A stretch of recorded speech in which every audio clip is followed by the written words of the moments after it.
नमस्कार दोस्तों, मैं राहुल सिंह राजावत स्वागत करता हूं आपका हिंदी के इस प्रैक्टिस सेट में। तो दोस्त आइए स्टार्ट करते हैं पहले क्वेश्चन के साथ। तो लिखा है हिंदी साहित्य को कितने कालखंडों में विभक्त किया गया है। ऑप्शन आपके दिए हुए हैं 2, 4, जितने भी आप बोलना चाहें, 5, 3, है ना। तो देखिए, बात करूँ हिंदी कालखंडों की, तो हिंदी कालखंडों को जो है 4 भागों में विभाजित किया गया है। कितने भागों में? 4 भागों में। तो मैं लिखने में थोड़ा असमर्थ हूँ। असमर्थ मतलब ये नहीं हाथ पैर टूटे मेरे, इसका मतलब ये है कि थोड़ा लिखने में राइटिंग सही नहीं आती है। तो मैं आपको बोलता जाता हूँ, आप नोट कर लेना कि पहला जो काल होता है उसे बोलते हैं आदिकाल। क्या बोलते हैं? आदिकाल। जिसका जो इसको मैं ऊपर कर लूँ। हाँ, तो पहला जो है आदिकाल है। आदिकाल को जो समय अवधि है वो 1050 से लेकर 1050 लिखा है ना, 1050 से लेकर 1375 है। ठीक है। और उसके बाद आता है आपका भक्ति काल। भक्ति काल बहुत इंपॉर्टेंट है दोस्त, 1375 से लेकर ये आपका चलता है 1700 तक। कब तक? 1700 तक। उसके बाद रीति काल आता है 1700 से लेकर चलता है 1900 तक।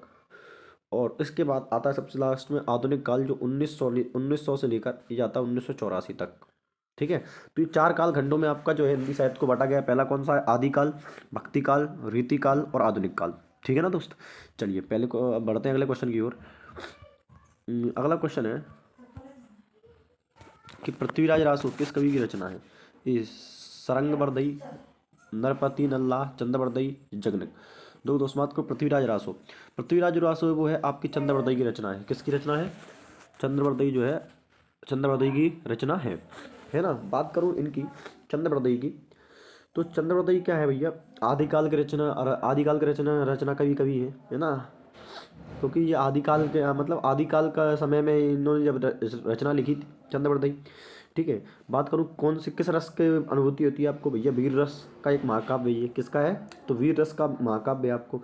और आपको ये भी पता होगा कि ये पृथ्वीराज की जीवनी पर लिखित पुस्तक है, पृथ्वीराज रासो। ठीक है ना। चलिए नेक्स्ट क्वेश्चन की बात करता हूँ। अगला क्वेश्चन है कि हिंदी भाषा का प्रथम प्रमाणिक ग्रंथ कौन सा है। सतसई, रामलल्ला, निचहू, पृथ्वीराज रासो, अल्लाह अल्लाह आलाउदल। तो दोस्त ये है आपका पृथ्वीराज रासो। तो हिंदी भाषा पर प्रमाणिक प्रथम प्रमाणिक ग्रंथ कौन सा है? तो आपका ये है पृथ्वीराज रासो। चलिए नेक्स्ट क्वेश्चन की बात करूँ आपसे। देखा है जयचंद्र प्रकाश नामक महाकाव्य के लेखक कौन है? ए बलदेव चंद्र, भगवान सिंह, चंद्रबरदई या भट्ट केदार। दोस्तों जयचंद्र प्रकाश जो है ये आपके भट्ट केदार की है। किसकी है दोस्त? भट्ट केदार की जो रचना है आपकी वो कौन सी है? जयचंद्र प्रकाश, है ना। ये क्या है दोस्त? ये एक महाकाव्य है। ये क्या है आपका? एक महाकाव्य है। और ये किस में लिखा हुआ है दोस्त? ये वीर रस, एक वीर रस का महाकाव्य। किस रस का है? तो वीर रस का आपका एक महाकाव्य हो है ये। ठीक है। चलिए नेक्स्ट क्वेश्चन की बात करूँ आपसे। लिखा है रासोचरित काव्य और उसकी रचना रासक शैली में हुई थी, ये कथन किसका था? किसने कहा था ये? आचार्य हजारी प्रसाद द्विवेदी, आचार्य चतुर्सेन शास्त्री, आचार्य रामचंद्र शुक्ल या आचार्य छति मोहन सेन। तो देखिए दोस्त, रासोचरित काव्य और इसकी रचना क्या रासक शैली में हुई थी, ये जो कथन है ये आपके हजारी प्रसाद द्विवेदी का है। किसका है? हजारी प्रसाद द्विवेदी का है। ठीक है दोस्त। ठीक है। अब बात करूँ इस हजारी प्रसाद की, चलिए आगे बता देंगे, है ना। आगे क्वेश्चन बताएंगे आपको। देखा है पृथ्वीराज रासो किस काल की रचना है? पृथ्वीराज रासो आदिकाल की, रीतिकाल की, भक्ति काल की, यदि आधुनिक काल की। तो दोस्त पृथ्वीराज रासो जो है आपके रीतिकाल नहीं, सॉरी, आदिकाल की रचना है। किसकी रचना है? तो पृथ्वीराज रासो आपके आदिकाल की रचना है, जिसका मैंने आपको बताया था 1050 से लेकर 1375 तक रहा था समय अवधि इनकी। 1000 से 50 लेकर 1375 अवधि तक। ठीक है। चलिए अब अमीर खुसरो का वास्तविक नाम बताइए भैया। अमीर खुसरो बहुत इंपॉर्टेंट है, इनके बारे में बहुत कुछ जानना है। देखिए अमीर खुसरो का जो असली नाम है वो है अबुल हसन। क्या है? अबुल हसन। इनके जन्म की बात करूँ तो इनका जो जन्म है 1235 में एटा नामक यूपी में पड़ता है। यूपी के एटा के पटियाला गांव में हुआ था। कहाँ पर हुआ था? यूपी में पड़ता है एटा जला के पटियाला गांव में इनका जो है जन्म 1235 में हुआ था। ठीक है। बात करूं इनके ये किसके शिष्य थे भैया, या इनका गुरु कौन था? तो इनके गुरु थे निजामुद्दीन औलिया। किस बोली कवि थे? तो खड़ी बोली कवि थे। ठीक है।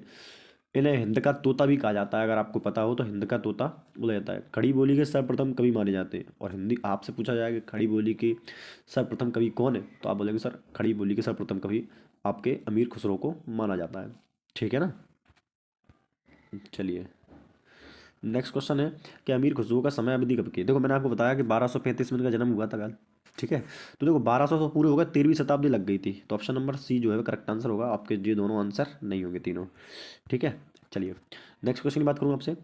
सॉरी, नेक्स्ट क्वेश्चन है कि खड़ी बोली के सर्वप्रथम कवि माने जाते हैं जयशंकर प्रसाद। नहीं दोस्त।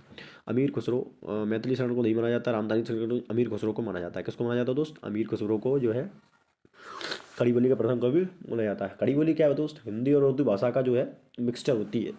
ठीक है, चलिए नेक्स्ट क्वेश्चन की बात करूँ मैं आपसे। मैथिली के सुप्रसिद्ध कवि कौन है? एक विद्यापति, रामधारी सिंह दिनकर, नागार्जुन या भिखारी ठाकुर।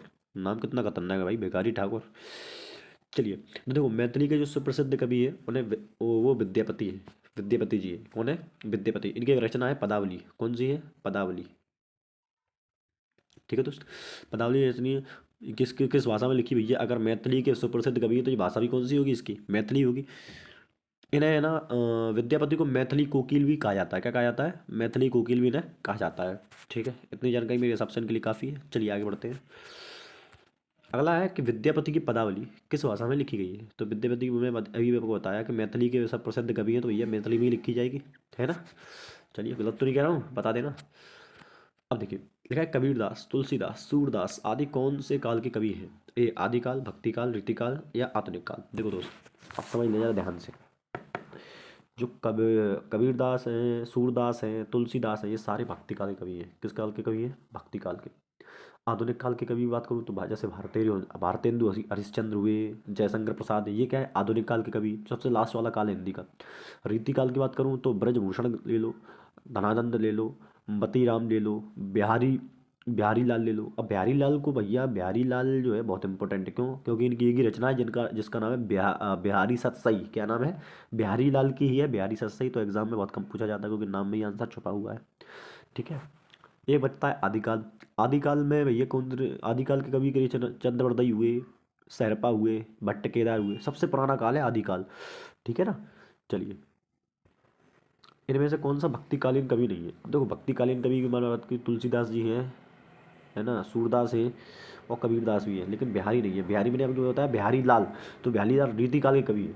और रीतिकाल का समय अवधि बताइए आप। 1700 से लेकर 1900 तक। ठीक है कि नहीं? कोई दिक्कत तो नहीं? आप बोलो सर कोई दिक्कत नहीं, बहुत बढ़िया, बैरेंट समझ में आ रहा है। चलो तो फिर आगे देखते हैं। आगे कबीर जी की रचनाएं निम्न में से किसमें संकलित हैं? कबीर जी की रचनाएं मृगावती में, सुरसागर में, पदावली में या बीजक में। देखो पदावली में अभ्यास अपन पढ़ के यहाँ बता सकते हो किसकी है पदावली? अभी मैंने आपको बताई थी विद्यापति की। किसकी है पदावली? किसकी रचना है? विद्यापति की, जिन्हें मैथिली के कोकिल भी कहा जाता है। तो ये तो उनकी रचना नहीं है भैया। सुरसागर सूरदास की तो ये नहीं है। मृगावती की मुझे भी ध्यान का ही नहीं है दोस्त। तो बीजक किसकी है? कबीरदास की है। हालांकि कबीरदास की जो बीजक है इनमें उनकी रचनाओं का संकलन है, उस संकलन को बोलते हैं क्या? बीजक।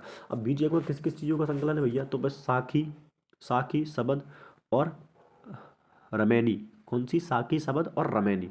ठीक है, तो इन तीन बुकों का संकलन है आपका। ठीक है, अगला क्वेश्चन है कि बीजक किसकी रचनाओं का संग्रह है? बीजक मैं भी पढ़ लिया यार, कबीरदास की रचनाओं का संग्रह है बीजक। ठीक है,